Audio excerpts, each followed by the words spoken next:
अब टॉपिक है बेटे हमारा financial market concept and types. ठीक है, 10.1 आपकी यूनिट है। तो फाइनेंशियल मार्केट क्या होती है, वित्तीय बाज़ार क्या होता है। वित्तीय बाज़ार का मतलब यहाँ ये है कि जहाँ आपकी मनी मार्केट और कैपिटल मार्केट जो है वो वर्किंग में होती हैं, तो वो फाइनेंशियल मार्केट के इक्वल होती हैं। ठीक है, money market plus capital market, यहाँ इस यूनिट में आप ये कंप्लीट पढ़ेंगे दोनों मार्केट। उन दोनों को जोड़ के अगर हम बात करें तो हमारी वो फाइनेंशियल मार्केट बन जाती है। अब फाइनेंशियल मार्केट का सिंपल अगर मीनिंग हम देखें तो हमारी जो फाइनेंशियल एसेट्स होती हैं, ठीक है, वो क्रिएट होती हैं यहाँ और एक्सचेंज होती है। यानी कि वित्तीय जो संपत्ति हमारी होती है उनका जन्म यहाँ होता है और उनका जो बदलाव होता है, यानी कि आपको कैश के बदले में आपको शेयर्स मिल जाएं या आपको डिबेंचर मिल जाएं, सिक्योरिटीज़ जिसको हम बोलते हैं, सिक्योरिटीज़ प्रतिभूतियों का विनिमय जब यहाँ किया जाता है तो आपका फाइनेंशियल मार्केट होता है। ठीक है, सिक्योरिटीज़ का टाइप जो है वो आपका शेयर्स है, डिबेंचर है, बॉन्ड्स हैं, वो हो सकते हैं। तो आपका डिमांड और सप्लाई दे रखा है कि फाइनेंस की जो डिमांड और सप्लाई है वो किस तरीके से क्रिएट होती है। डिमांड जो होगी business, industrial sector, agriculture sector या गवर्नमेंट जो सेक्टर है वो आपका इन चीज़ों की डिमांड करेगा। ठीक है, समझ में आ रही है कि आपका जो बिज़नेस है उसमें फाइनेंस की आपको रिक्वायरमेंट है। डिमांड का मतलब यही है कि मांग की जा रही है पैसे की, तो वो पैसे की मांग कहाँ से पूरी की जा सकती है और उस पैसे के बदले आप उनको क्या देंगे। अगर इस फ्लो में से जाएं, डिमांड साइड से देखो, हम इस डायग्राम को डिमांड साइड से पढ़ेंगे। डिमांड साइड में बिजनेस, इंडस्ट्री, एग्रीकल्चर और गवर्नमेंट है। ये सारी चीज़ें, ये सारे इंस्टीट्यूशन आपकी मनी की जो डिमांड है उसको क्रिएट करते हैं। क्लियर? उसके बदले ये क्या देते हैं, डिविडेंड देते हैं, इंटरेस्ट देते हैं। वो पैसा आता कहाँ से है, या तो कोई फैमिली है अपनी सेविंग कर रही है, ठीक है, यानी कि अब बात सप्लाई की आ गई है कि वो पैसा जिसकी डिमांड आपके बिजनेस या इंडस्ट्री में की गई थी वो पैसा कहाँ से आएगा। वो पैसा आपका या तो कोई फैमिली जिसकी सेविंग होती है वो देगा, या आपका फॉरेन इन्वेस्टर जो विदेशी निवेशक होता है, या इंश्योरेंस कंपनी है, या कमर्शियल बैंक है आपके, या फाइनेंशियल इंस्टीट्यूशन है आपके, वित्तीय जो संस्थाएं होती हैं जिनका काम ही ये होता है कि पैसे आपको अवेलेबल कराए जाएं, जिसमें आपका IDBI है, IFCI है, इस तरीके की जो संस्थाएं होती हैं जिनका काम ये है कि अगर बिज़नेस को किसी भी तरीके के शॉर्ट टर्म या लॉन्ग टर्म पैसे की ज़रूरत है तो पैसा आपको अवेलेबल कराया जाए। क्लियर है? तो सप्लाई कौन करेगा, या तो कोई फैमिली करेगी। फैमिली कैसे करेगी, वहाँ से बिजनेस में से वो क्या खरीद लेंगे, शेयर्स खरीद सकते हैं, बॉन्ड्स खरीद सकते हैं, या आपके डिवेंचर खरीद सकते हैं। इन चीज़ों को परचेज करके वो रिटर्न में आपको क्या देंगे, कैश देंगे। ठीक है, जैसे ही आप उनको कैश देंगे आप उनको वो फॉर्मेट देंगे कि आपने इतने शेयर्स परचेज किए हैं या आपने इतने डिवेंचर परचेज किए हैं। उसके बदले आप उनको या तो इंटरेस्ट देंगे, डिवेंचर परचेज कर रहे हो तो इंटरेस्ट देंगे, अगर वो शेयर्स में इन्वेस्ट कर रहे हैं तो आप क्या देंगे, डिविडेंड देंगे। क्लियर है?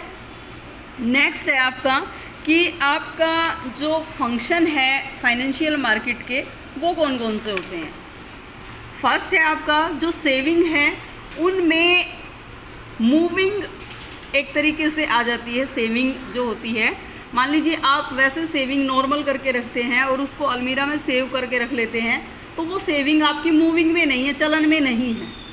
ठीक है, आपकी जो सेविंग है वो एक तरीके से जब चलन में हम डालेंगे उस चीज़ को, तो इसका मतलब है कि कहीं ना कहीं आपको पैसा इन्वेस्ट करना पड़ेगा, तब जाके आपका वो क्लियर होगा।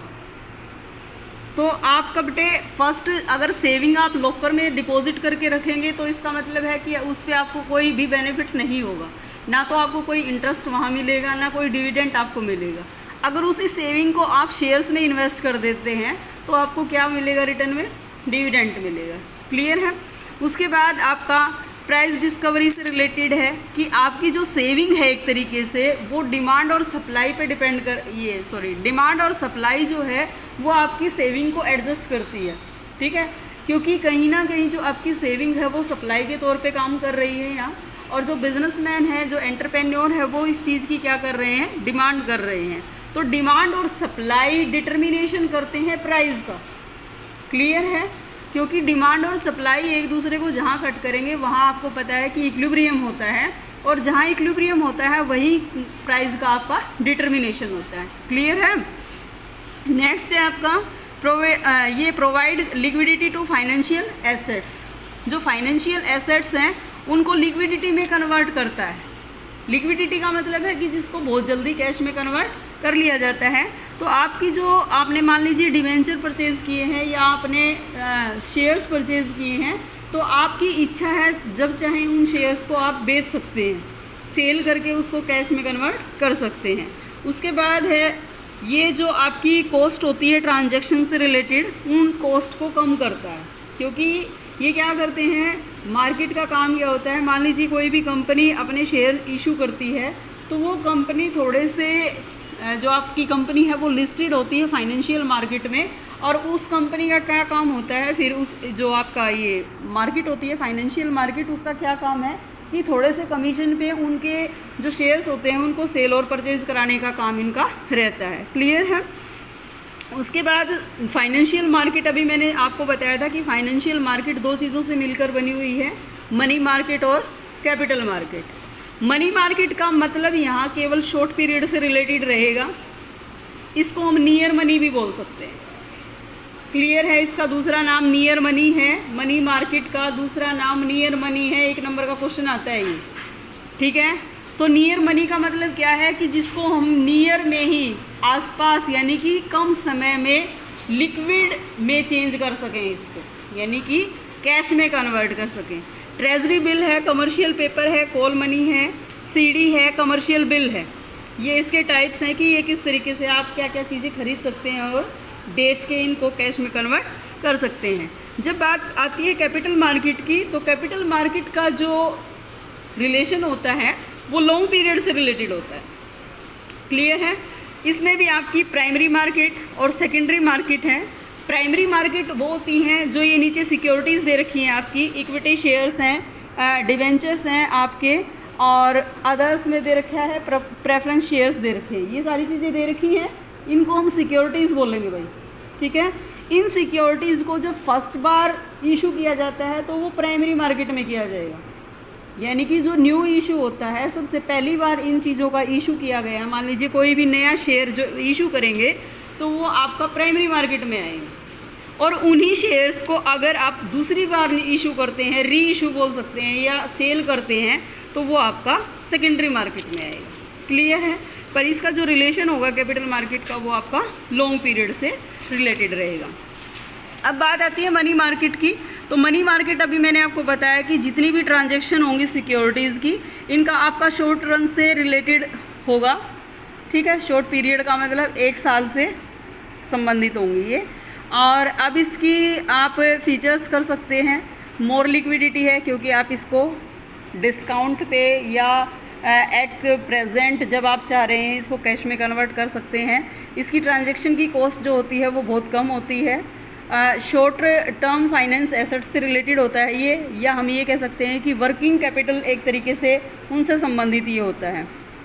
अब इसका जो सब मार्केट होता है उससे भी रिलेशन होता है, क्योंकि सब मार्केट में इसने दिया है कि कॉल मनी मार्केट है, ट्रेजरी बिल है, या आपका पेपर मार्केट है, इन चीज़ों से संबंधित है ये, ठीक है? उसके बाद इसकी दे रखी है कि जो भी इसकी ट्रांजैक्शन होगी वो स्पीडली होगी। स्पीडली का मतलब है तेज़ी से कन्वर्ट किया जा सकता है। वही इसकी ट्रांजैक्शन जितनी भी होंगी टेलीफोन पे भी हो सकती हैं, क्योंकि इसमें एक पॉइंट आपने पढ़ा ना, call money market. Call money market का मतलब है कि अगर आपकी रेपुटेशन अच्छी है, आपकी गुडविल अच्छी है, तो एक फ़ोन कॉल के माध्यम से ही आपको कैश मिल जाए, ठीक है? क्लियर है? यहाँ तक करेंगे।